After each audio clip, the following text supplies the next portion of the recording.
Hi guys, hari ni Gary nak bawa korang review KTM RC200. Tahun register 2020, year make 2019. 2019 register 2020 KTM RC200. Alright, KTM RC200. Harga jualan dia 6,500 siap potong nama. Minimum deposit kosong deposit. Bulanan 100 lebih selama 5 tahun, 200 lebih selama 3 tahun. So motor condition standard lah. Siap datang dengan exhaust Acra, siap ada adjustable monoshock belakang.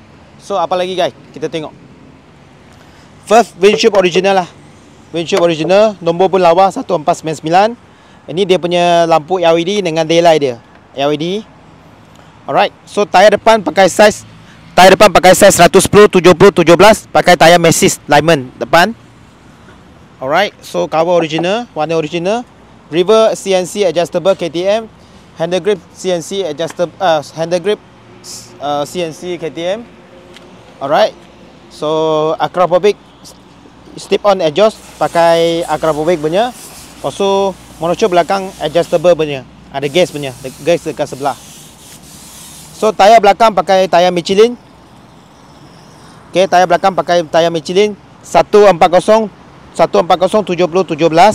Tayar Michelin, ada bunga 90% lagi. Bobin ada, lantai warna orange. Ini adjustable untuk ada gas punya untuk monoshock belakang. Alright, ini tank cap dia dah pasang yang itu EG buka punya. Okay, so last kita check sound dia. Okay, sound engine dia.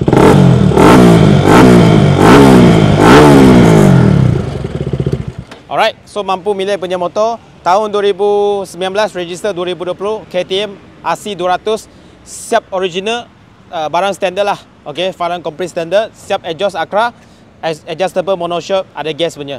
Alright, 6,500 korang boleh dapat. So minimum deposit kosong, bulanan 100 lebih 5 tahun, 200 lebih selama 3 tahun. Apa lagi guys? Follow kita, PM kita untuk dapat motor ni. See you guys.